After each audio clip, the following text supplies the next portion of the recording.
원래대로라면 2달 뒤에 결혼식을 올렸을 텐데 청첩장까지 다 돌려놓고 파혼하게 된 저희 이야기를 한번 해보려고 합니다. 파혼한 게 뭐가 자랑이라고 동네방네 떠벌리나 싶은 생각도 들지만 이렇게라도 털어놓으면 마음이나마 조금 후련해지지 않을까 싶어서 말이에요. 결혼 코앞까지 갔던 남자친구와는 연애를 딱 2년 했어요.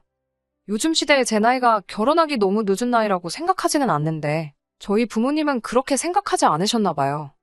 남들한테 모자랄 것도 없이 준비도 다 되어 있는 애가 왜 결혼 생각이 없냐며 저를 보채기 시작하셨거든요. 그때쯤 연애하던 남자친구의 청혼을 받게 되었는데 2년이란 시간을 함께 해와서 그런지 부모님 잔소리 때문만은 아니고 좋은 사람이라 생각했기에 자연스럽게 결혼 준비까지 시작하게 되었습니다. 자랑하려고 하는 소리는 아니지만 제 명의로 아파트 하나를 가지고 있습니다. 처음 직장생활 시작했을 때부터 재테크에 관심이 많았어요.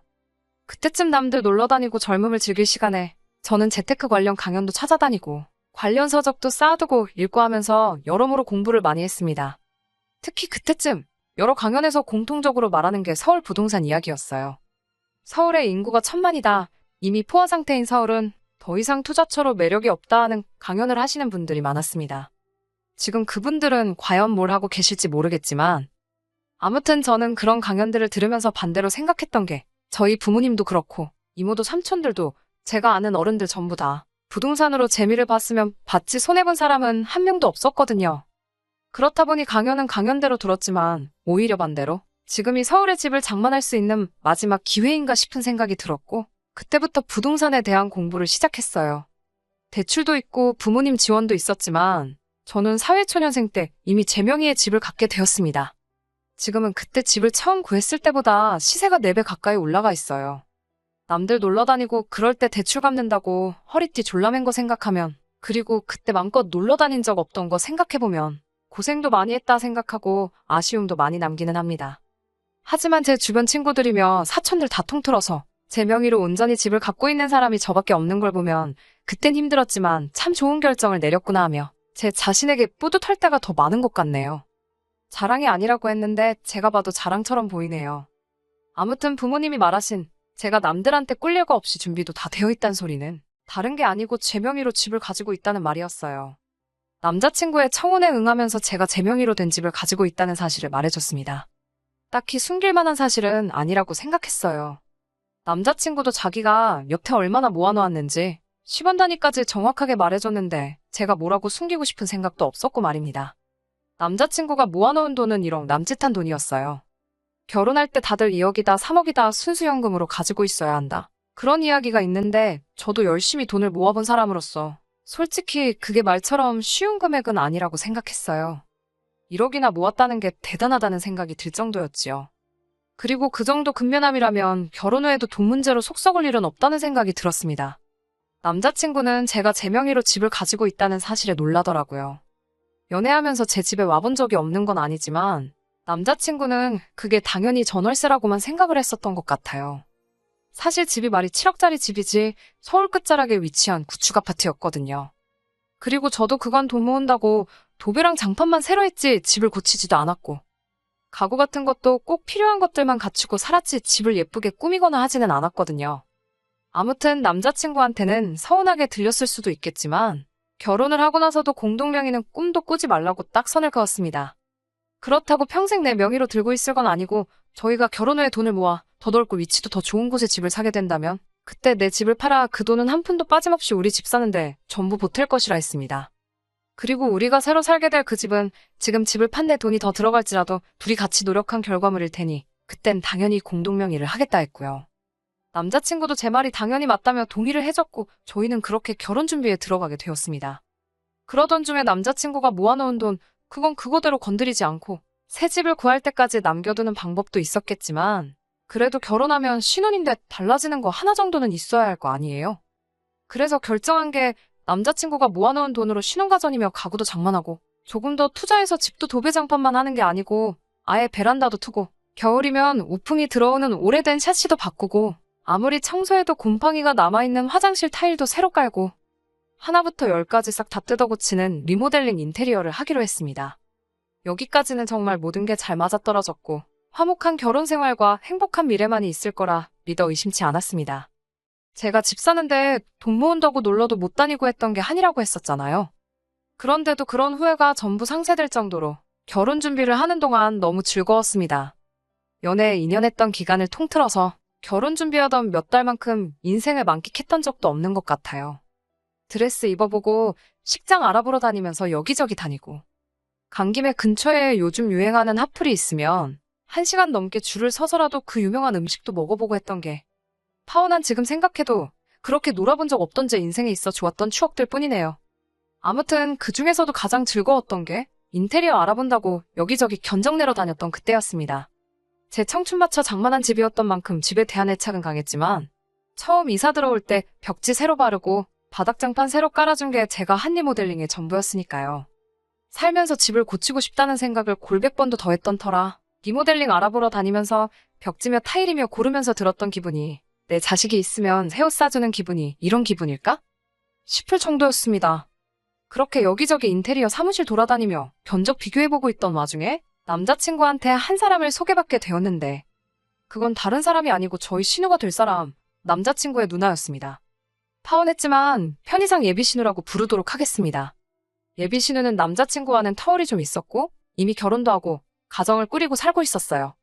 결혼 준비하는 동안 따로 소개를 받은 적이 없었는데 그래서 저는 남자친구가 예비신우에게 저를 소개시켜주려고 일부러 자리를 만든 거라 생각했습니다. 반은 맞고 반은 틀린 이야기이긴 한데 소개를 시켜주려는 목적도 있었지만 다른 목적이 있었어요. 누나가 앞으로 인테리어 견적 내는 걸 도와줄 거라 하더라고요. 견적은 사무실 실장님이 내주는 거지. 솔직히 관련 업종에서 일하는 것도 아닌데 예비신우가 뭐가 도움이나 되겠나요. 불편하기만 한 마음뿐이라서 그냥 마음만 받겠다고 거절하는데도 남자친구는 꼭 누나가 도와주고 싶다 하니 그렇게 하자고 저를 설득해왔습니다. 남자친구 딴에 오해를 충분히 할 수도 있었기는 해요. 말씀드렸다시피 제가 제 집을 꾸미는 것 또한 처음이었고 그게 너무 즐거웠다 보니 견적을 내러 다닌 곳이 한두 군데가 아니었거든요.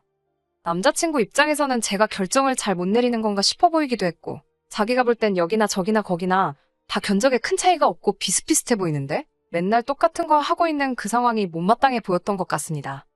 그리고 제가 업체 한 곳을 정하지 못하고 갈팡질팡하고 있으니 제가 잘 몰라서 저러나 하고 그나마 남자친구에게 가장 가까운 사람이자 결혼 선배, 인생 선배이기도 한 누나를 대동해서 자리를 만들었던 것이었고요. 그래서 본의 아니게 예비신우와 인테리어 견적을 받으러 다녔습니다. 그러는 중에 예비신우와 대화를 많이 나눴는데 그때까지만 해도 그냥 평범한 보통 사람이라 생각했지 뒤로는 그런 꿍꿍이를 가지고 있는 사람이라고는 상상도 하지 못했어요. 예비신우가 이런저런 질문을 많이 했어요. 남편 될 사람의 누나니까 많이 궁금도 하겠다 싶어 크게 신경 쓰지 않았는데 그 나이에 벌써부터 집이 있냐? 참 부럽다 하는 이야기를 했었거든요. 부모님이 사주신 거네 했는데 도와주시긴 했지만 결국 그 돈은 내가 다 벌어서 갚았다 하는 속사정까지 이야기하게 되었고요. 그리고 예비신우가 제 명의 집이 정말 온전히 제 명의로 되어 있는 집이라는 사실을 알았을 때 제 집에 대해서 꼬치꼬치 캐묻기 시작했습니다. 평수는 어떻게 되냐? 주변에 마트 같은 상권은 잘 되어 있느냐? 가장 가까운 지하철역이 걸어서 몇 분 거리냐 하는 조금 세세한 것들까지 말이에요. 그때야 예비신우 꿍꿍이 속을 상상도 해본 적이 없던 상황이다 보니 별다른 의심 없이 다 대답을 해줬습니다. 그러면서 예비신우와 함께 몇 군데 더 인테리어 견적을 내러 다녔는데 결국에는 제일 처음 견적 내러 간 곳의 사장님보다 믿음직스러운 곳이 없어 보여서 그쪽과 계약을 하기로 마음을 먹고 있었어요. 그런데 예비신우가 그런 건 계약을 확실하게 해야 한다며 저는 어리니까 잘 모를 테니 복잡한 건 자기가 해준다며 나서대요.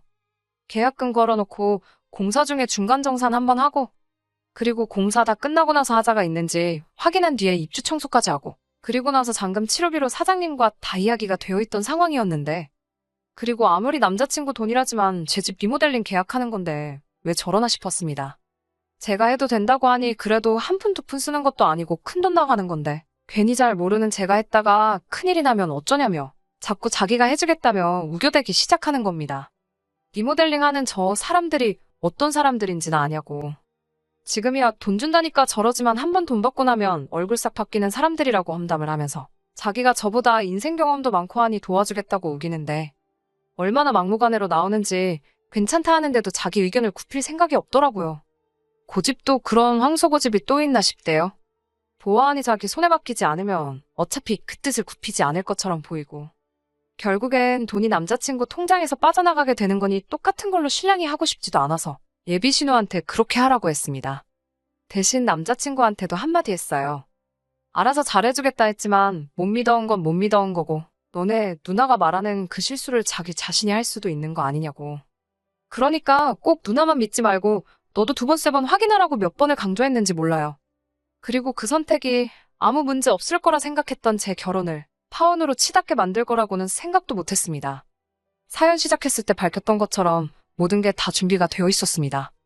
결혼식 날짜까지 정했고 청첩장까지 돌렸으니 이젠 진짜 식만 올리고 신혼여행 다녀와서 결혼 생활 시작하는 거 말고는 남은 게 아무것도 없는 상황이었지요. 딱 하나 마무리가 되지 않은 게 있다면 제 집 리모델링이었어요. 예비 신우가 계약을 도와준다고 했으니 믿고 맡겨놓았는데 결혼식 날 2달 반을 앞두고도 아무 소식이 없는 거예요. 제가 먹고 자고 살고 하는 집이었다 보니 공사 날짜가 빨리 정해져야지 안 쓰는 가구들도 버리고 짐도 옮겨놓고 저도 저희 부모님 집이 되었든 어디가 되었든 간에 공사 기간 동안 머물고 또 찾아야 했었는데 말이에요. 남자친구한테 진행 상황이 어떻게 되는 거냐 몇 번을 물어봐도 문제 없다고만 할 뿐 정확한 대답 한번 시원하게 해준 적이 없었습니다. 결혼식까지 반년 정도 남아있어서 시간적 여유가 있었다면 저도 아무런 불만을 갖지 않았겠지만 공사가 시작할 기미도 안 보이니 이건 해도 너무하다는 생각이 들더라고요. 그래서 참다 못해 예비 신우에게 전화를 직접 걸게 되었습니다. 예비 신우는 제 연락에 당황도 하나 하지 않고 무슨 일로 연락을 했느냐고 전화를 받더라고요. 리모델링 진행이 어떻게 되는지 궁금해서 전화했다 하니 안 그래도 그것 때문에 할 말이 있었는데 잘 됐다며 주말에 동생이랑 같이 해서 자기 집에 좀 와보라고 하는 겁니다. 그때까지도 시원하게 대답 안 해주는 예비 신우가 어이가 없었지만 상황이 이 정도로 엉망진창일 것이라고는 생각도 해본 적 없습니다. 주말이 되어서 찾아간 예비 신우 집 현관문을 열자마자 정말 황당하고 기가 차서 아무 말도 나오지 않았네요. 예비 신우는 빌라에 살고 있었는데 빌라도 신축 빌라가 아니고 지은 지 40년은 됐을 법한 오래된 빌라에서 살고 있었어요. 차 한 대 들어가기도 힘들어 보이는 골목에 위치한 서울이지만 투자 가치 하나도 없을 법한 빌라였어요. 재건축을 해도 재미 하나 못 보겠다 싶은 그런 곳이요. 아무튼 그런 예비 신우의 현관문을 열었을 때 기가 차서 제 말문이 막히게 된 이유는 따로 있었습니다.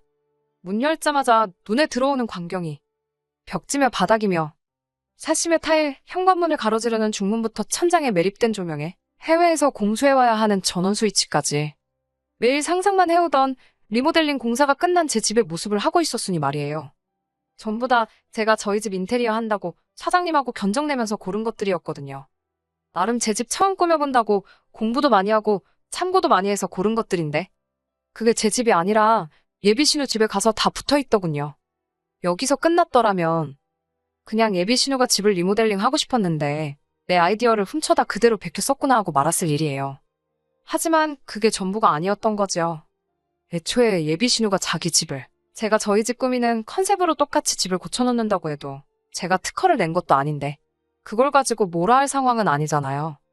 어차피 내 집도 아니고 예비 신우네 집에 가봐야 앞으로 평생 제가 몇 번을 가보겠어요. 내 집과 예비 신우 집이 닮아있다 해도 그 집은 예비 신우가 사는 집이지 제가 살 집은 아니니 신경 끄고 살면 아예 못 본 거라 치고 충분히 살았을 수 있을 겁니다. 그런데 예비 신우가 지 집을 제가 골라놓고 견적을 뽑았던 것들로 자기 집을 그렇게 꾸며놓은 데는 다 꿍꿍이 속이 있었던 겁니다. 현관문을 들어서자마자 펼쳐진 모습에 저는 말을 잇지 못하고 입만 뻐끔뻐끔 하고 있었어요. 그런데 예비 신우가 저한테 친한 척 말을 하는 겁니다. 집 고친 거 어떠냐며 마음에 들지 않냐며 하면서 말이지요. 이 사람이 지금 누굴 놀리나 싶어서 욱하려던 찰나에 방 안에서 남자친구, 어머님의 아버님까지 같이 나오시더라고요. 그날 만나는 자리가 온 가족이 만나는 자리는 아니었을 텐데 그때부터 무언가 안 좋은 촉이 팍팍 들기 시작했습니다. 그리고 예비 신우가 집을 그렇게 꾸며놓은 진짜 이유에 대해서 말을 하더군요. 일단 어이없는 마음을 진정시키고 거실에 펴놓은 상 앞에 앉았습니다. 집이 어디서 많이 상상했던 내 신혼집이랑 똑같다고 면전에 대놓고 일부러 불편한 기색을 숨기지 않고 예비 신우에게 말했어요. 예비 신우도 제 말에 숨은 속뜻을 눈치챈 건지 집이 어떠냐 먼저 물어봐 놓고서는 애써 딴청을 피며 모르는 척을 하는 겁니다. 그리고 이 상황을 정리하겠다고 입을 연 건 다른 사람이 아니라 남자친구 어머님이었습니다. 그리고 이어진 예비 신우 역대급 거지근성 발언에 저는 결국 그 자리에서 밥상머리 뒤집어 엎어버리고 이 결혼은 없던 거라 소리치고 파혼해버리게 되었네요. 예비 신우 집 리모델링이 제가 원하던 인테리어와 똑같은 모양인 데는 다 이유가 있었습니다. 결혼하면 신혼집을 제 집에다 차리는 것이 아니고 예비 신우 집, 이 다 쓰러져가는 빌라에서 시작하라는 소리를 하더군요. 제가 원하는 대로 집도 다 고쳐놓았으니 그 집에서 시작하나 이 집에서 시작하나 다를 게 있겠냐는 제 인생에 들어본 적도 없는 얼토당토하는 소리를 하면서 말이지요. 예비신호고 어른이고를 떠나서 그 말이 끝나기 무섭게 그게 무슨 말도 안 되는 소리냐고 곧바로 반문을 했습니다. 예비신호가 제 말을 끊으면 한다는 소리가 어차피 한 식구가 될 건데 서로 돕고 살아야지 않겠냐면서 제 집과 예비신호 집을 바꿔 살아야 하는 이유에 대해서 설명을 해주더군요. 너네는 이제 막 시작하는 신혼부부지만 예비신호네는 애도 딸려있고 애도 이제 학교 들어가고 할 텐데 제 아파트가 예비신호 집과 비교하면 학군도 더 좋고 애들도 요즘 친구 사귈 때 어디 사는지가 중요하다고 하는데 빌라에 산다고 하면 아무래도 기가 죽지 않겠냐는 거예요. 거기에 집안 어른인 손이신호가 빌라 사는데 어떻게 동생네가 아파트에 살 수 있겠냐며 좋은 건 먼저 어른에게 양보를 하는 게 맞지 않겠냐는 겁니다. 그리고 바꿔 살라는 게 아예 명의를 바꾸라는 게 아니고 집만 바꿔 살라는 소리니 너무 억울해할 거 없다고 하는 겁니다.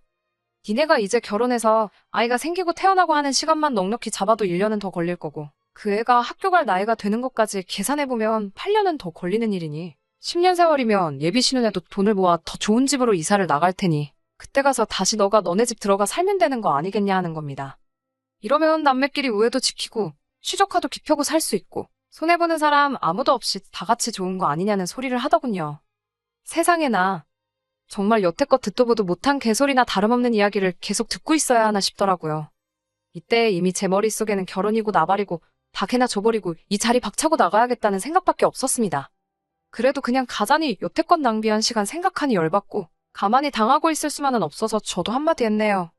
손해는 아줌마네 집구석 사람들만 안 보는 거지 지나가는 사람 아무나 붙잡고 물어보라고 했어요. 예비신호는 제가 아줌마라고 부른 말에 열이 받은 듯 보였지만 괜히 제 기분 건드렸다가 예비신호가 제 명의 아파트에 들어가 사는 계획이 물거품이 될까봐 한 수 접고 부들부들 거리고 있더라고요. 예비신호가 이대로는 안 되겠다 생각했는지 그제서야 입을 열더라고요.